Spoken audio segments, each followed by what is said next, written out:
역대하 11장 1절부터 23절 말씀.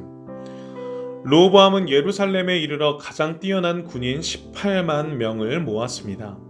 그들은 유다와 베냐민의 가문에서 모은 백성입니다.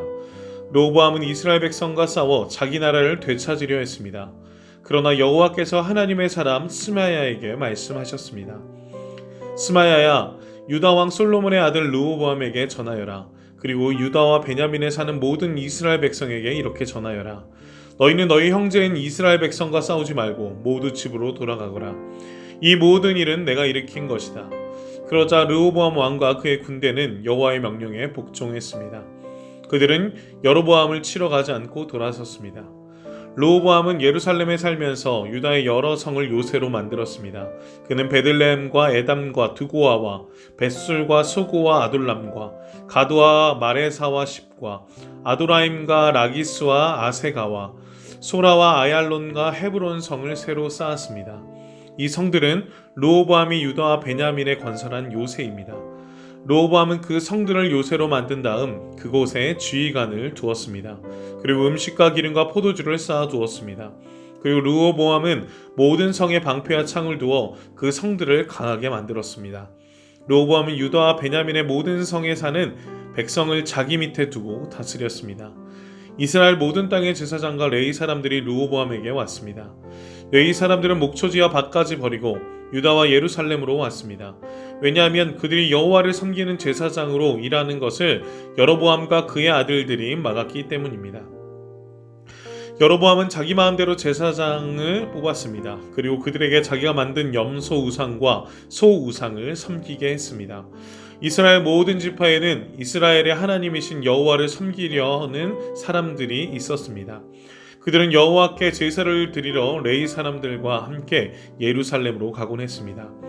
이 사람들은 유다 나라를 강하게 해주었습니다. 그리고 그들은 솔로몬의 아들 르호보암을 3년 동안 도와주었습니다. 그 3년 동안 그들은 다윗과 솔로몬의 본을 받아서 살았습니다. 르호보암은 마할랏과 결혼했습니다. 마할랏은 여리못과 아비하일의 딸입니다. 여리못은 다윗의 아들이고 아비하일은 엘리압의 딸입니다. 엘리압은 이새의 아들입니다. 마할랏이 르호보암에게 낳아준 아들은 여우스와 스마랴와 사함입니다. 그 뒤에 르호보암은 압살롬의 딸 마아가와 결혼했습니다. 마아가는 르호보암에게 아비야와 앗대와 시사와 슬로밋을 낳아 주었습니다. 르호보암은 다른 아내들과 첩들보다 마아가를 더 사랑했습니다. 르호보암에게는 아내 18명과 첩 60명이 있었고 아들 28명과 딸 60명이 있었습니다. 르호보암은 아비야를 뽑아 그의 형제들의 우두머리를 삼았습니다.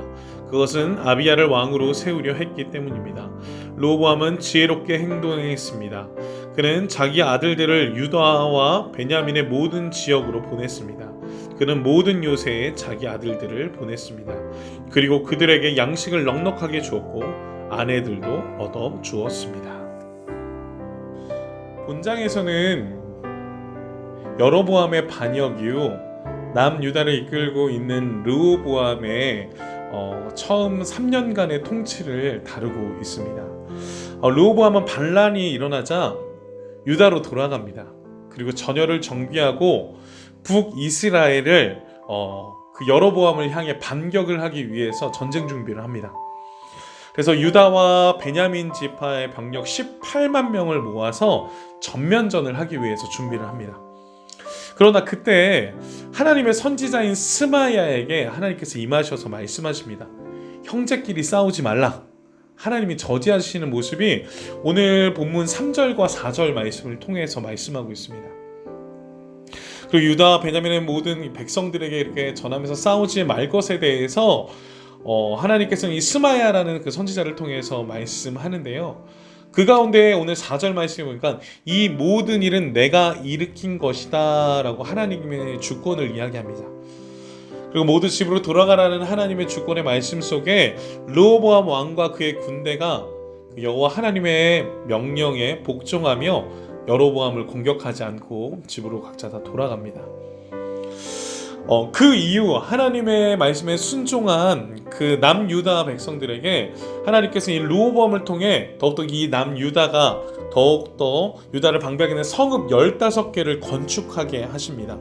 이는 이스라엘과의 무모한 전쟁을 계획하기보다 유다와 베냐민을 중심으로, 베냐민 지파를 중심으로 왕국을 안정시키는 데 더욱더 힘을 기울이게 하십니다. 그래서 통일 전쟁 대신에 유다가 내부적으로 영적인 각성 운동을 시작하게 하시는 하나님의 섭리를 볼 수 있습니다. 그 이유가 오늘 13절과 14절 내용을 보면 이스라엘 모든 땅의 제사장과 레위 사람들이 르호보암에게 왔다라고 이야기합니다. 레위 사람들은 목초지와 밭까지 버리고 유다와 예루살렘을 왔다라고 이야기합니다. 왜냐하면 여로보암이 있는 그 북이스라엘이 그 여호와를 섬기는 제사장으로 일하는 것을 여로보암과 그의 아들들이 막았다라고 이야기합니다. 즉 제사장으로서 하나님의 일을 감당했어야 되는 그 레위인들의 직분들을 제대로 감당하지 못하게 하는 그러한 어려움을 줬다라는 것이죠.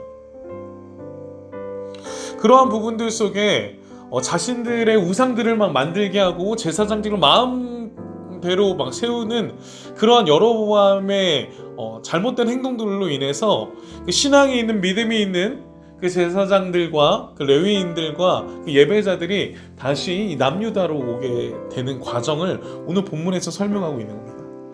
이스라엘의 제사장과 레위인들이 르호보암으로 돌아오는 사건들로 인해서 이 남유다는 더욱더 강성하게 되는 계기가 됩니다. 17절 말씀해 보니까 이 사람들은 유다 나라를 더욱더 강하게 해주었다고 합니다. 그리고 그들은 솔로몬의 아들 르호보암을 3년 동안 더 도와주었다고 이야기하고 그 3년 동안 다윗과 솔로몬의 보훈을 받아서 더욱더 살았다라는 고백들을 하고 있습니다. 이렇게 남유다가 더욱더 강성하게 되면서 그 유다의 회복은 오늘 18절과 23절 말씀을 통해 르호보암의 가문을 더욱더 견고히 세우게 되고요. 28명의 아들들을, 그 자손들을 나타내는 말미암아 각 성읍의 요새를 더욱더 견고히 세우는, 그 성읍을 맡기게 되는 그런 과정들을 보게 됩니다.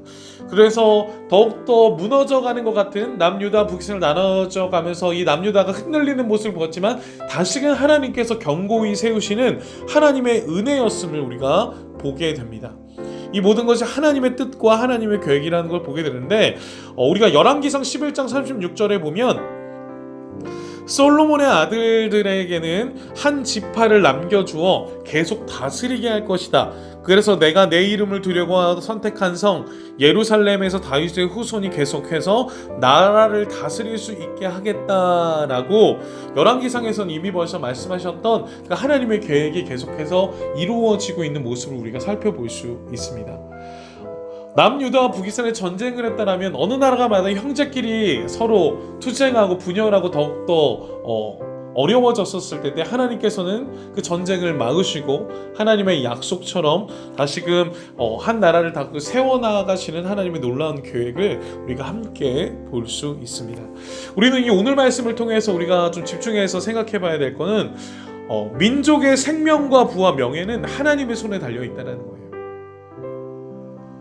하나님을 의지하며 하나님을 따랐던 백성들은 지금 분열 가운데서 회복해 나가는 광경을 보고 있지만 이 북이스라엘 같은 경우에는 계속적으로 어려워지는 그 모습들을 볼 수 있습니다. 즉, 한 민족을 책임지는 것은 한 지도자가 아니라 하나님이시라는 것에 대해서 명백하게 오늘 말씀에서 보여주고 있습니다. 분열시키시고 회복시키시고 안정시키는 것은 그 어떠한 누구도 할 수 없는 하나님의 영역이며 하나님의 뜻임을 볼 수 있습니다. 사랑하는 여러분들, 오늘도 세상 다른 것들을 의지하지 마시고 살아 역사하시는 이 땅의 오직 주권자신 하나님을 의지하며 살아가시는 저 여러분들의 삶이 되기를 간절히 축복합니다.